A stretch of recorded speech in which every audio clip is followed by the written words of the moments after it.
Hey guys, and welcome to a very special video today because it's the only year I'll probably ever be able to film anything like this. We are moving libraries to a brand new building. My other high school in my district actually moved as well, kind of. Like they started a brand new school, so they didn't really have to move stuff, they just had to order new stuff. But we are actually moving and I've had to figure out a lot of tips, and I thought I would share them with you in case you ever have a massive renovation even and just have to box up all your books and store them somewhere. I found some really helpful tips online, and so I want to share just kind of everything we've done in hopes that it will help you make your move more successful and that you won't have to spend hours looking stuff up on the internet like I did to try to piece it all together. We can have it in one short video. So tip number one is weed. And you're gonna see this everywhere, and it's kind of common sense, like duh, obviously before you pack up your books you need to get rid of the ones you don't want to take. I have weeded like 4,000 books, I think at this point. We had around 12,000 in our library. We're somewhere around 8,000 now, just because we had duplicates of so many books from a different school. We had a 9th grade school that had its own library and they combined with our school, so we had 2 copies of a ton of books that we didn't need, and we also had so many old nonfiction. I mean, I must have deleted over 2,000 nonfiction books because they were used for research purposes back before we had the internet. Now students don't use those anymore, so they only check out nonfiction if it's like interesting, and I'm gonna have to order just a bunch of new like interesting nonfiction books. But yes, heavily weed your collection. Step number 2 is of course get your supplies. Like we were given all of our supplies, but we have boxes that are actually quite large, like they're kind of heavy, so we have been filling them only to like here. So you might just want to see like what size boxes you're going to get. Make sure you get plenty of tape. We're running out of tape like crazy. I cannot believe how much tape we are using. Step number 3 is silica gel packets. Order these. See if your school will pay for these puppies.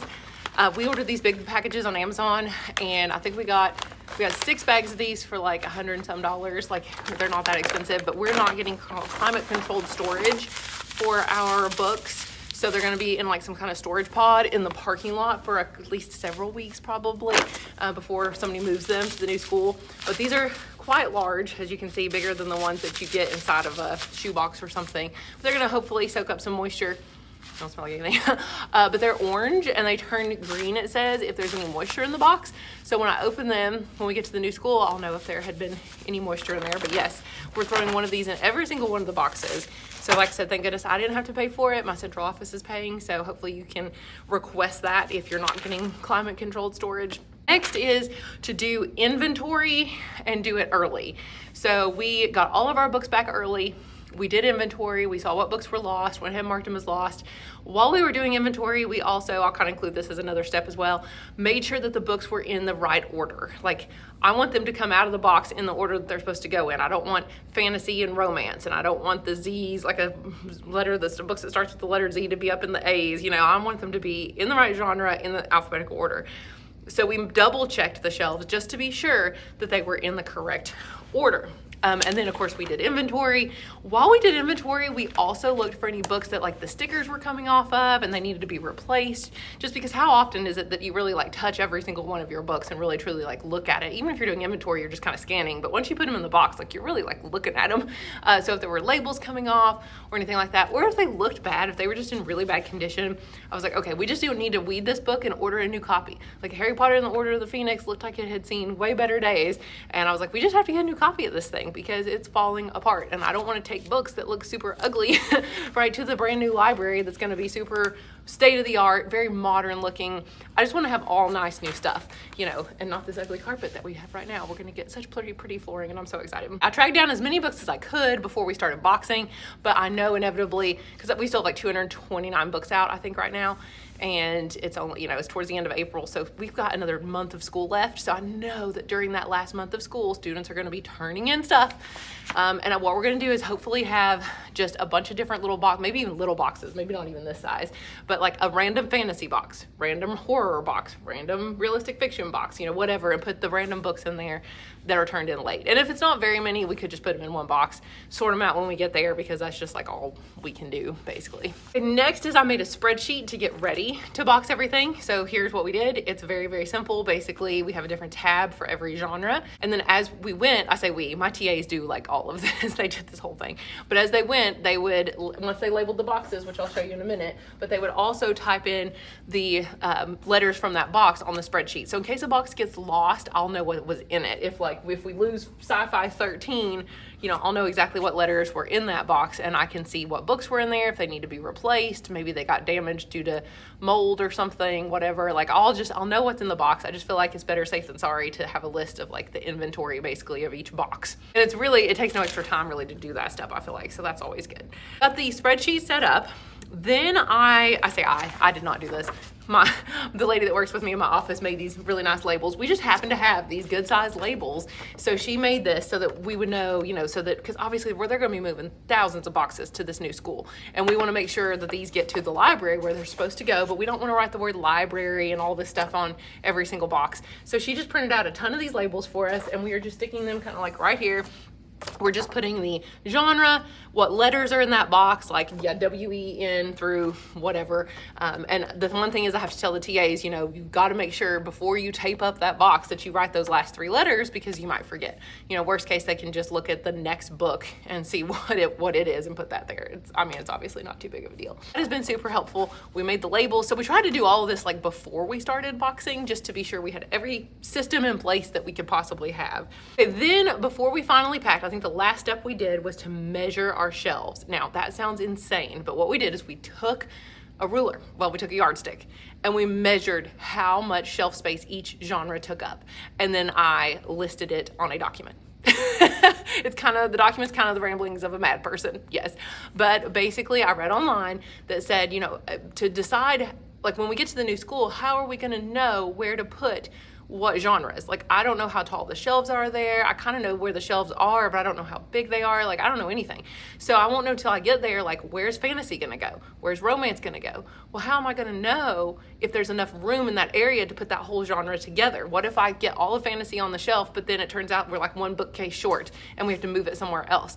Well, this way, if we know that fantasy takes up 116 feet, which is big, that's one of our biggest sections, then I need to plan, and I only want each shelf like 2/3 of the way full so that I can have some displays and more dynamic shelving. Maybe not even 2/3 of the way full. We'll just kind of see how much space we have when we get there.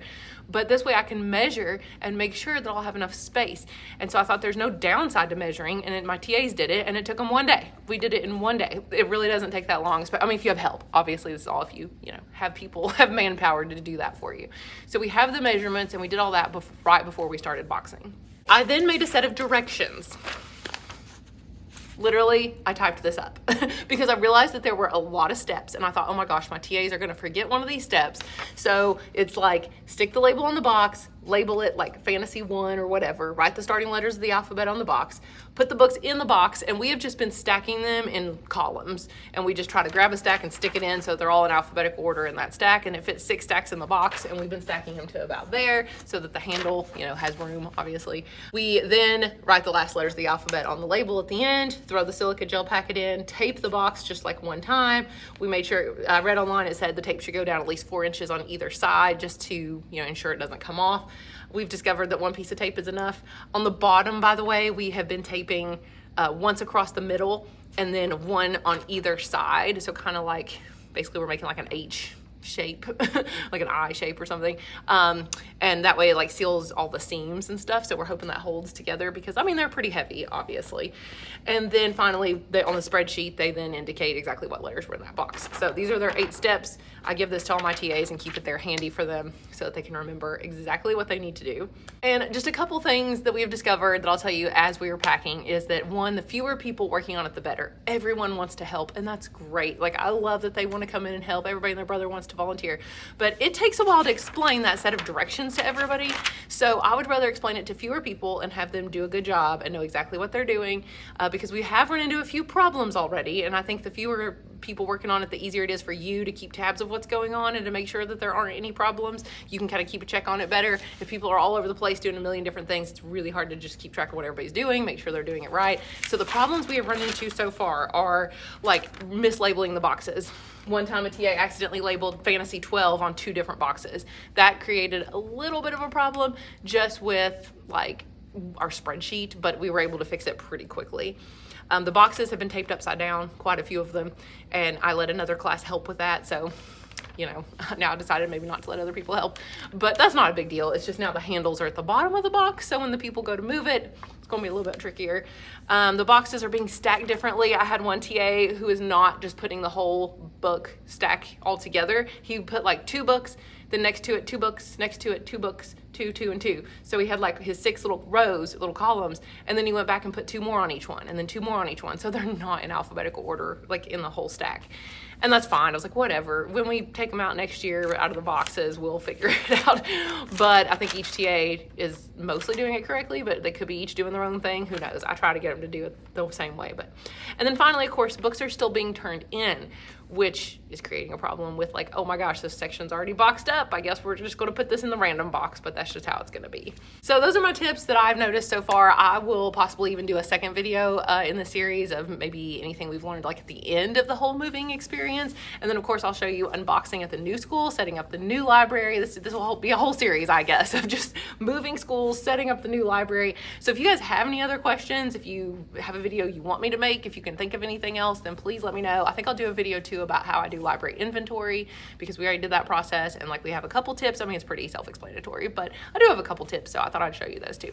Anyway, thank you guys so much for watching. Hopefully this was helpful. If you're moving or renovating, good luck. Let me know if you have any questions, and thank you for watching. Talk to you again soon. Bye.